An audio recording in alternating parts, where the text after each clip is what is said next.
Hello everyone, welcome to this first edition of Karakana Creative Dialogues. At Karakana, we hope to give young artists and creatives an opportunity to learn, to share, to be mentored, and to have fun. In this first edition, we are going to discuss creative writing from the perspective of very experienced and knowledgeable writers. We hope you'll enjoy this show. Karibu sana. Being an art student and seeing all that, one of the biggest problems we have is because actually guys don't care. I think we artists are the only ones who care about ourselves. I think if there is one thing that not just writers, many of us artists need is that boldness to step out of some comfort zone. And it takes all that from the branding that you mentioned, from the point at where you look at someone in the eye and say, I want to make money. Is it true that we don't have a reading culture? We have a reading culture, although it's particularly in the urban centers. Because if we talk about who knows Wanja Kavengi, who's heard of Biko Zulu, yeah. Who's heard of... If we didn't have a reading culture, we would not have those guys selling secondhand books in every street in town, like continually thriving. So we do have a reading culture. It's just that it's not sana in Mashinani. My answer to that question is it doesn't matter, and I do not care. You don't care. Yeah, I don't care if you're a reader or a writer. I just need to create a product that will be irresistible to you. Okay. That's it. Okay.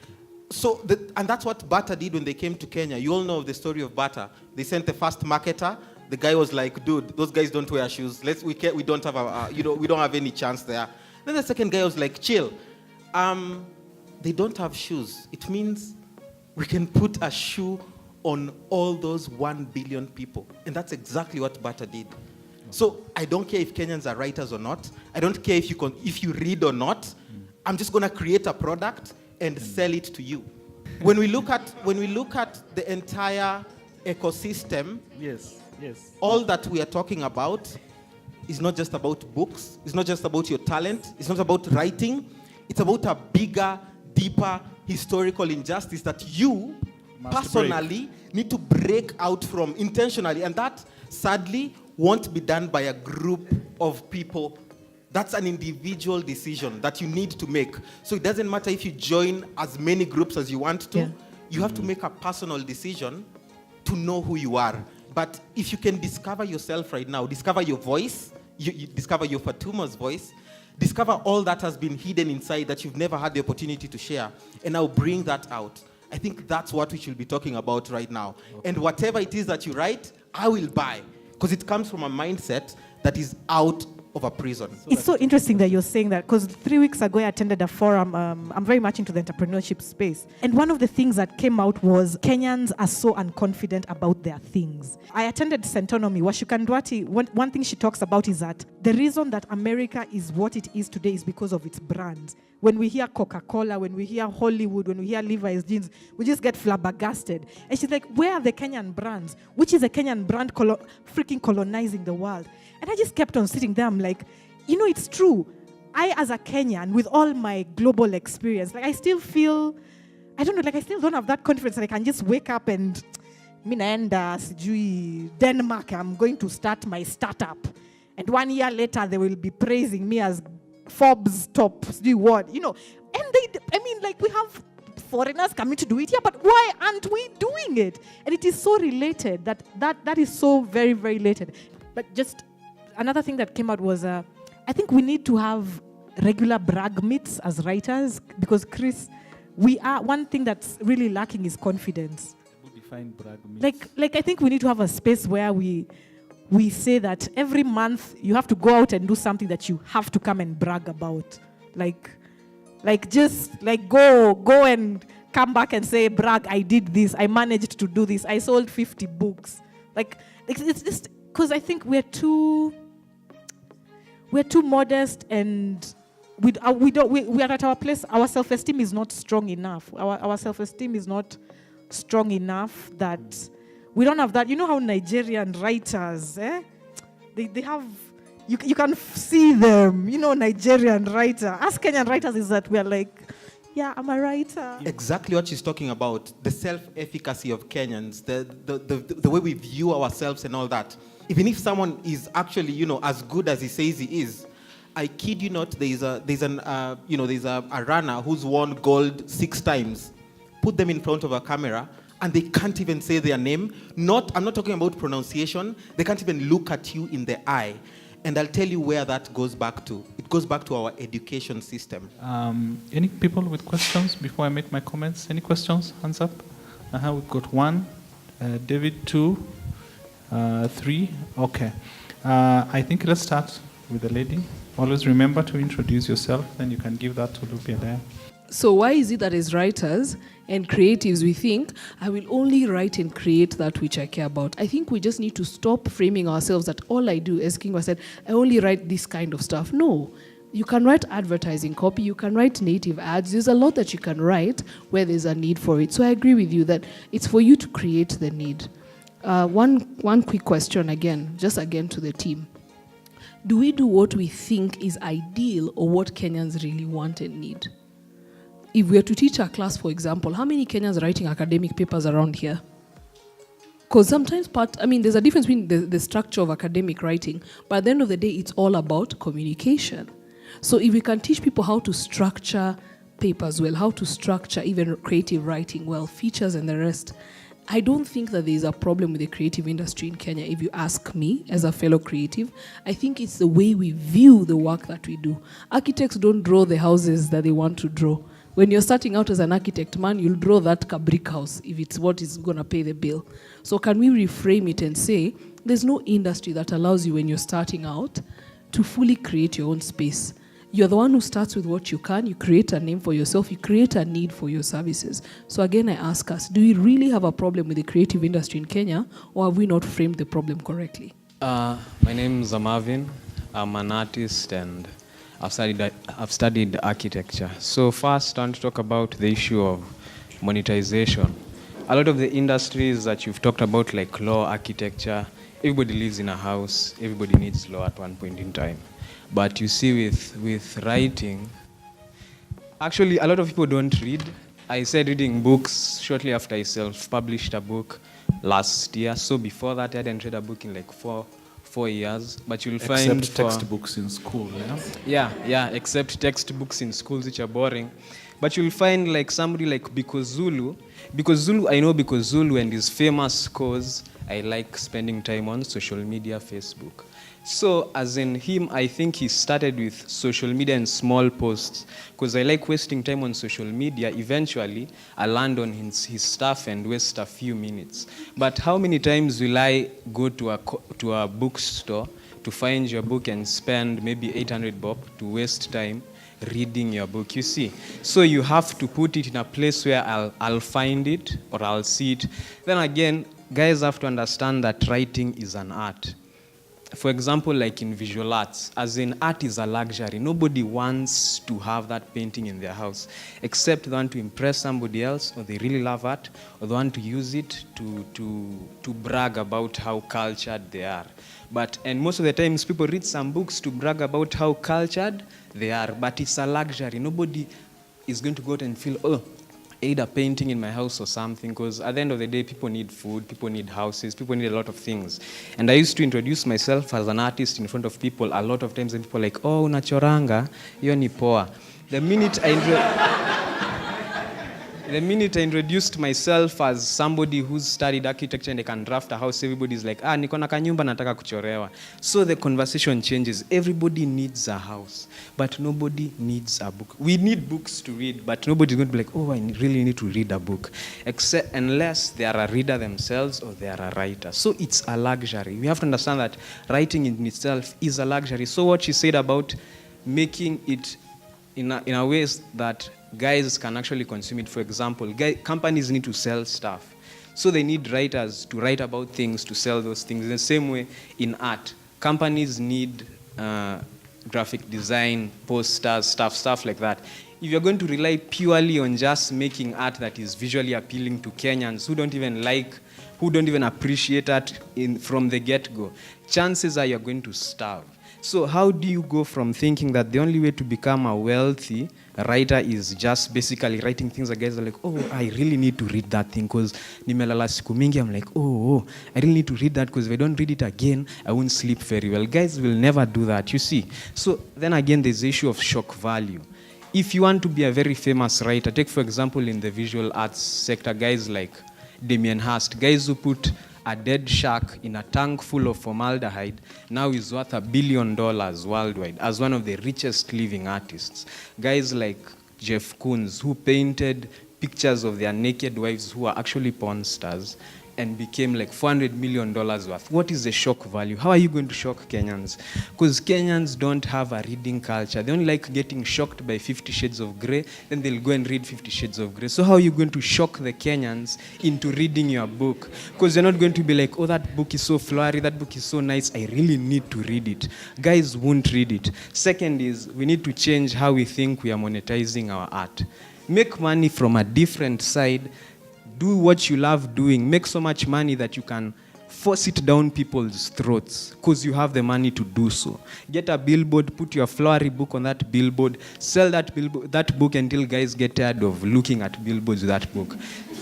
But that is because you've made your art from somewhere else. Second, I don't see how you can talk about a society that does not have a free mind, in a sense, free thinkers, and still at the same time, in the same sentence, say you're not writing books about revolution because guys are not confident because they are colonized. And this is still neo-colonialism going on. So who stops you from writing a book about revolution and at the same time writing your flowery book and at the same time writing for the corporates and forcing that flowery book of yours down people's throats and forcing the same revolutionary book down other people's throats? So that's my question. As in, you can't talk about free thinking and removing revolution from the conversation in the same breath. Doesn't make sense. Okay. Let's give him a hand. I think he's got some new insights. Is there another question so that we just flag it before we come to Tabitha and Gabriel? I want you guys to talk about the strength of working in teams because one of the things even myself I'm very passionate about is associations and people working in groups. So where's the question? Please stand up, introduce yourself. Yes. Yeah, okay. Hi, my name is Narissa. I'm from Nairobi, even though my accent is a mix of 5 accents. So I run a travel blog about backpacking, social causes, conscious art, spirituality. Alternative spirituality, that is. And actually, so as I was deciding to, I've run a blog for fun for the last 4 years, and then towards the end of last year, I decided I wanted to start monetizing it.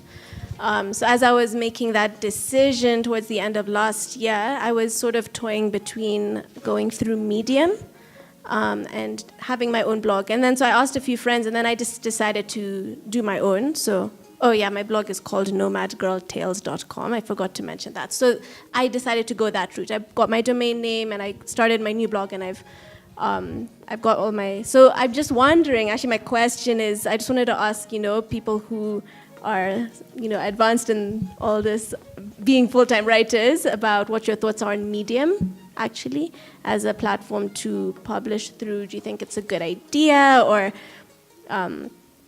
going through Medium versus having your own site to publish through? Yeah, thanks. Now, in business, they say when you think of a product, you have to go out into the market and interview your potential customers and see if it's a product they like. Are you suggesting that we do the same with our writing? There's so many opportunities, but even in my industry, which I have been for a long time, photography, we have even been told, let me give you an example.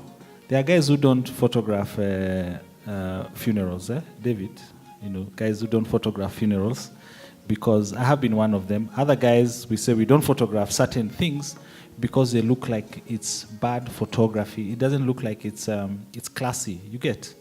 But then, the things you really want to do cost money, a lot of money. So go and make money doing sometimes boring the academic writing or whatever other kind of writing work. Make the money and then do what you really love. And that which you really love eventually, I believe, should be able to define you. Okay, it becomes your style, it becomes your signature, it becomes your identity. And that could be perhaps one of the things that we want to pursue. I think you want to say something. And also we'll come back to Tabitha so that she can tell us, especially those of you who are starting, how can you find your your niche. You know, you're wondering, I've got all this in front of me, but how do you make progress as you narrow down and head towards exactly what you want to write about? So let's start with him, then we'll come back to you. First of all, you made the right decision for creating your own blog. So, by the way, just clap for her for that. And the reason I'm saying that is because you own that content 100%. If you put your content on Medium, you do not own it. If Medium crashes today, it goes with your content. Same with any other platform you may want to use. Yeah, even YouTube. Even it YouTube crashes. It goes with all your content, with all your 1 million views and all that stuff. So the reason why it's good for you to host your content in your own home is because you can choose to do whatever you want with it. Once you put up a blog on the nomadgaltales.com, right? You can share half of it on Medium and then put a link back to your blog. Yes, really. Yeah. You can actually do that. And that way you get the audience of your own blog plus the audience that's already on Medium. And that's what you definitely do with all the other social media platforms. And so, I think this just definitely needs its own sitting. But if if anyone here wants to learn how to monetize their content, whether it's a hard copy book, how to sell that, whether it's a soft copy book, how to sell that, whether it's an online training session, how to sell that, because everyone here is supposed to be on such a platform, but apparently only 2 people are signed up to an online training platform. So monetizing is a whole, that we can get into, but you made the right choice. There is no one statement I can make to cover all the writers in Kenya or in the world with regards to what you just asked, because I know there are people who wake up, put together a few words, and it's a bestseller. Ask Miguna about peeling back the mask. So, and there's so many other examples, but there are other people who actually go down and do the serious research and go deep into the details of all that. So it all depends on you as a person and what you want. At the end of the day, it's not really about other people. So don't think so much about other people. Think of yourself. What's your vision? What are you trying to achieve?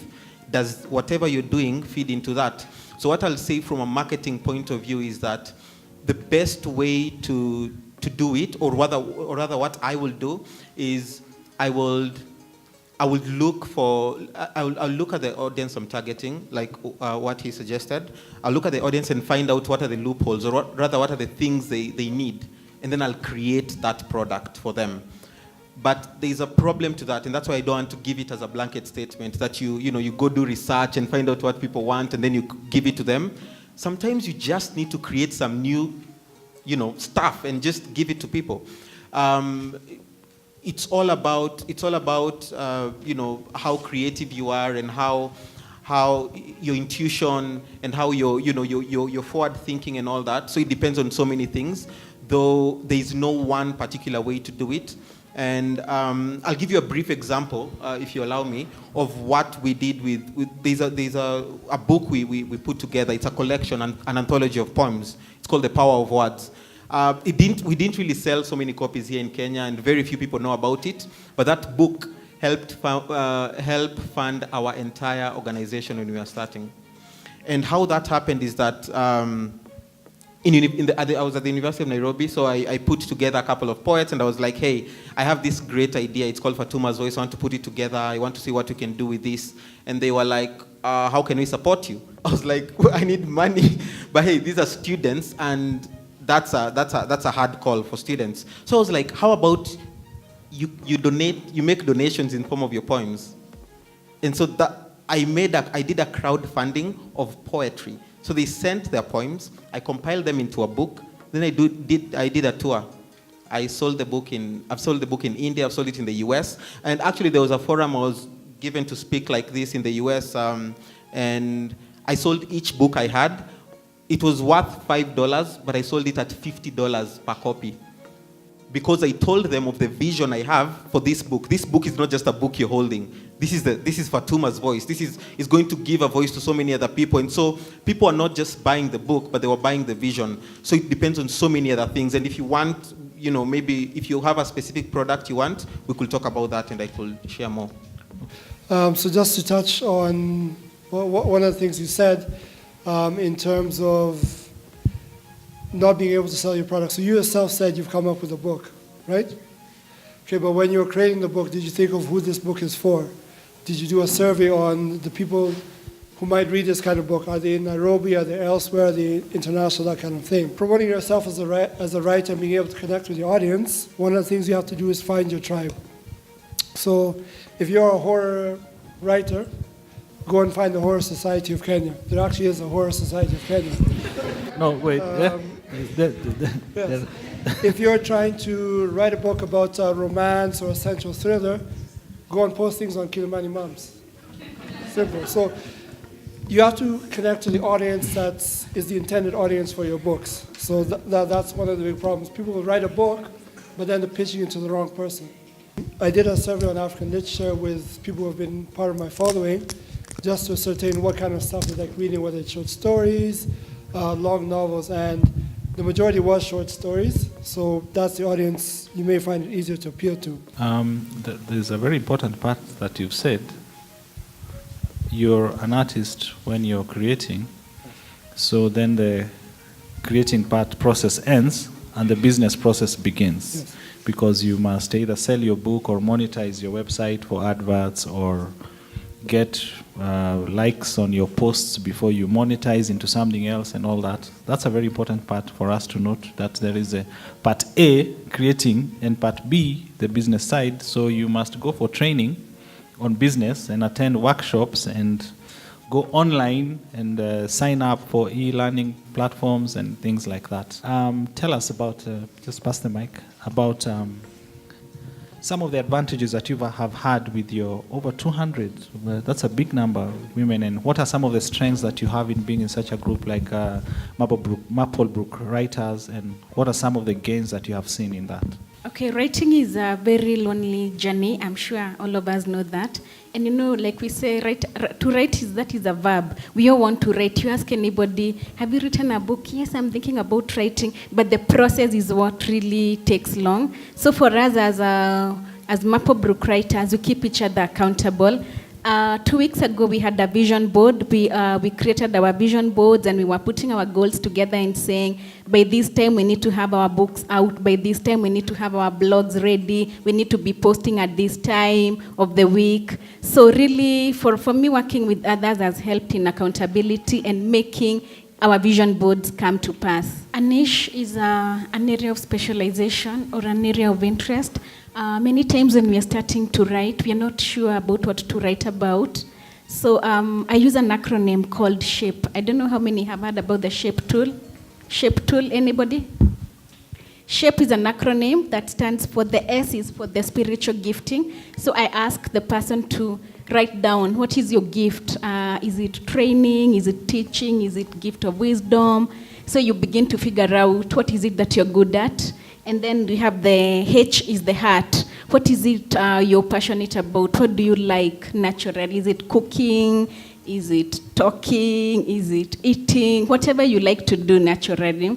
Then we have A, ability. Ability is actually a skill that you've acquired. Like for me, my background is IT. I did my first degree in IT, and I did a master's in IT, and I'll be doing a PhD in IT. So I've written a lot about IT. I've done call for papers. I've done so much technical papers. So that is also my niche. And I also love family. Like I told you, my books are about family. So my two areas are technology and family. Then we have the PP's personality, and I'm sure we know the 4 different types of personalities. We have the sanguines, like our president there, and we have the melancholies, who are cool, calm, and collected. We have the cholerics, who are goal-oriented, and we have the phlegmatic. So you look at yourself and you figure out, who am I exactly? So that will determine what you're going to write about. Like I'm sure some of the things she was talking about, if you're phlegmatic or melancholy, you'll really struggle writing about them. And then we have the E, which is the experience. Your good and bad experiences will guide you on what you want to write about. They'll give you something to write about. So that will help you discover what you're meant to be writing. And I always say, if you want to really know what you're good at, just take 5 minutes and write 10 topics about it. If you can't come up with 10 topics in 5 minutes, then really you're going to struggle writing your book. I agree with all this, and this is the starting point. But what we really encourage regarding you finding your niche, if at all you should find it, do something. Just do something. If it is writing, just write something. You can just write what is close to you then. Maybe someone will give you an idea, will tell you, what if you would have done this? Then it gives you another idea. You can just do another thing. With many things you do, you will finally find something where your heart will rest, like home. I know we are in another platform, and Kingwa came guns blazing about politics and some of the things that are going wrong in this country. And earlier you talked about your 15-year journey, and it's like going full circle. And in as much as you want to make money, I think most likely making money perhaps is up on the priorities. But then there are issues you're addressing. There is an audience. You have your club of Horror Association of Kenya. Kwanza you should be Sex Association of Kenya. And even that's in fact the separation of, the president and the author and the scholar and the writer. How do you get into? Does it mean that all, especially the ones who are starting here, have to go through 15 years to discover what they want to talk about, the issues they want to address, the people, the audience they want your writing, whether it's a book or online, you want to address? Absolutely not. I think every writer's journey is different. Some start writing and get published in their teens, others in their 20s. People like Toni Morrison, I think her first book came out when she was, 38 or in her 40s. There are writers who started in their 50s and 60s. And there's one you told me who was discovered after she died. Yeah, Emily Dickinson. We know her, right? The poet. She wrote thousands and thousands of poems, but thousands of writing and hiding under her mattress. So, every writer has their own journey. And so just trust, you have to trust your journey, you have to trust your process. And I want to, in relation to this, one of the questions that has been coming out about the role of art today and why it is sort of looked down, it's not. So I was listening to someone on YouTube yesterday talking about how there's a time the arts were way more elevated than how science and technology is right now. The artists, Kina Michelangelo, Kina whatevers, that age of Russian writers when, I haven't been to Russia, it's one of my dream countries, but apparently in Russia, the roads are named after the writers, and all that. And so one of the things that, there's a talk, it's on YouTube, it's called What It Means to Be an Entertainer, Art Talks with Duffman. So if you're interested to follow up about that, just read about it. And he references another person who talks about why humans run the world. And really what the guy is saying, what the gist of it is the role of art in evolving mankind, and especially the role of art in the evolution of the imagination.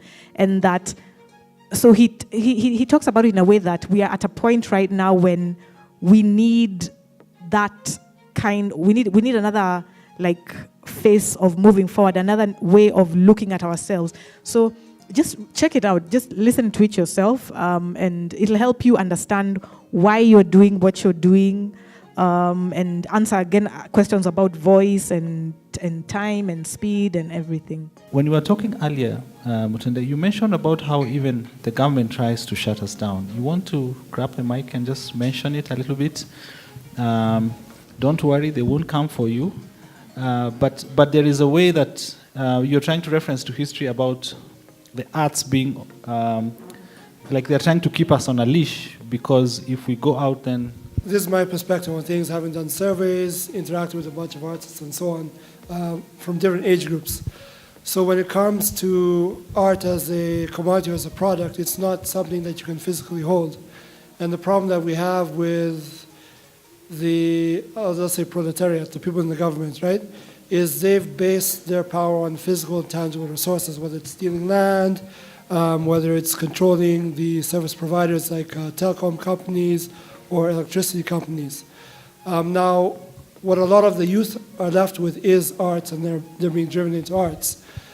And as a pushback, you have people who are coming and trying to be moral police, but when the money's good, they ignore the morals. Ezekiel Mutua did this the other day when someone who's from the community he rants against showed up with a bunch of money, had no problem chauffeuring the guy around. But if it's a local scenario, he tries to downplay it. And that's the big thing. So there needs to be a way that artists, and this is what this is about, artists can control their own start to finish. So from conception to distribution to getting your money without government interference. And then we can find, as artists, some way of getting liberated from asset-based oppression. Writers Guild. Are you guys, by the writers? Are you an association? Well, we are a trust of writers. Okay. Keep going.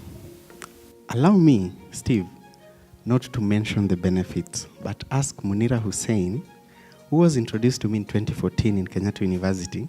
I saw Gikonyo. Gikonyo said he attended our first meeting on 13th of September 2014. I would wish to ask Munira, who was introduced to me around that time, to tell us briefly in 30 seconds or a minute the benefit which she has had. You could be able to mention the travels and the journeys we've gone to Mombasa until you released your book. Hi, my name is Munira Hussein. I'm a microbiologist. I went to school and studied microbiology, but I'm an author of Unfit for Society. Published. Hands, please. I mean,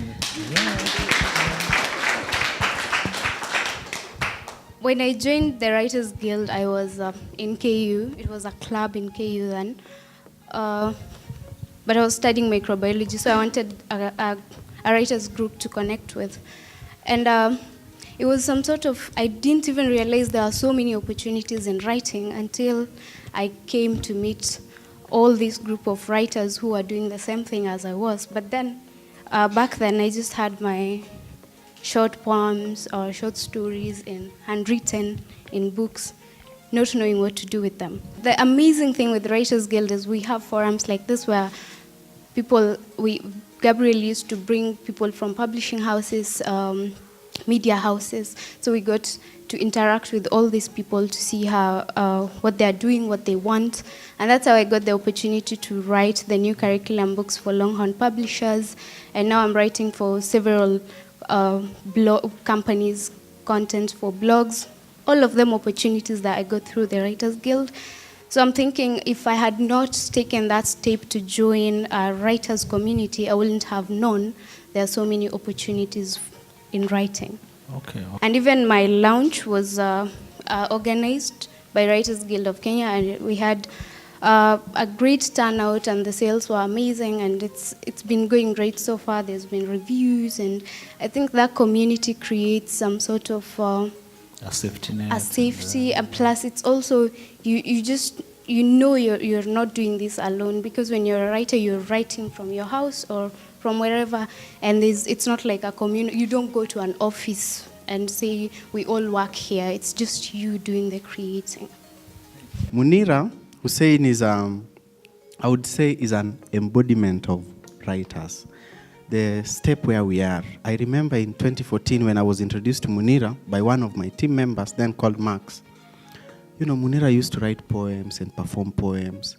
But then when she came, then she became the head of the poets in Writers Guild, and we started organizing trainings at KCA University here in town and at I&M building, so other people would come. Then I remember when we went with Munira to Rabbi High School in Coast, and that is the point when the teacher of English in that school asked us for our work. And I think it is at that point when we thought we could be able to do an anthology of poems. And Munira worked with other people to put up an anthology of poems called The Journey of Hope.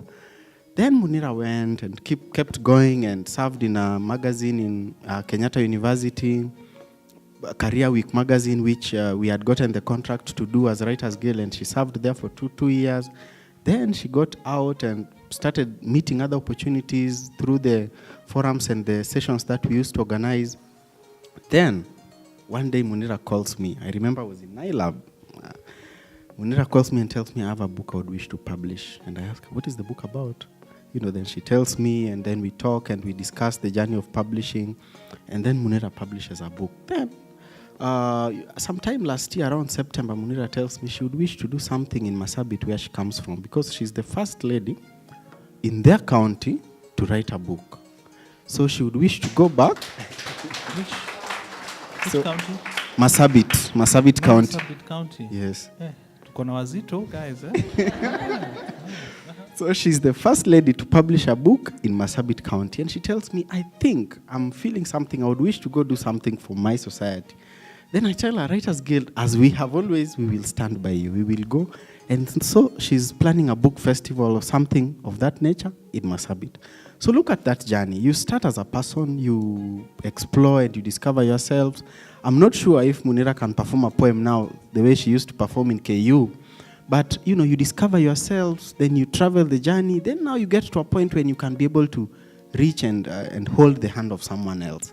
I would think that is the journey which we all should think about.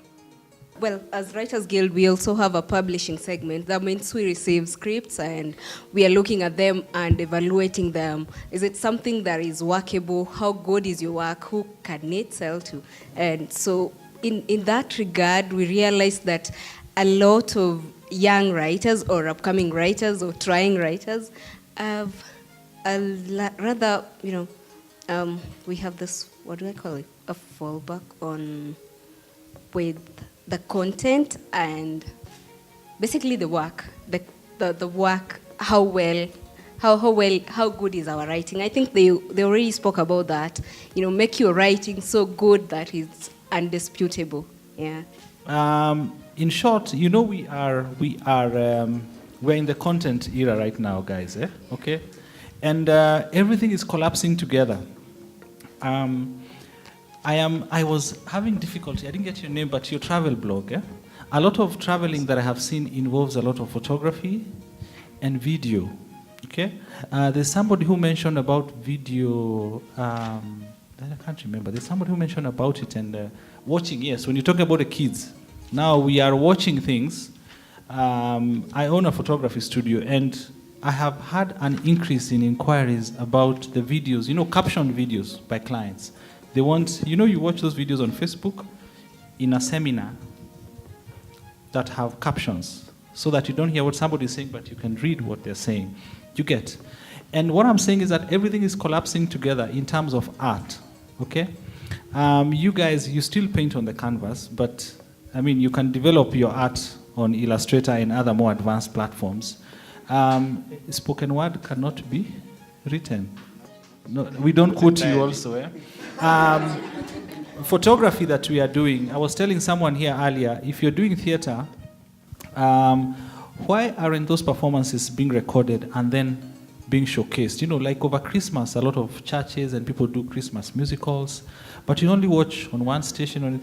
Why can't they just spread? We have a lot of fine artists supporting theater, fashion supports theater, photography supporting blogging, graphic design, I have to do your book, and I have to record your trainings on video. Everything is coming together. The other point is the advantage of digital media. You want to call it the internet or want to call it social media. The knowledge, the IP economy, intellectual property, the writing, the creative mind, those things that the government finds hard to control. They may control the channels sometimes, but with the internet, they are still charging guys in Uganda for social media. They are charging. Yeah, I don't know how they do that.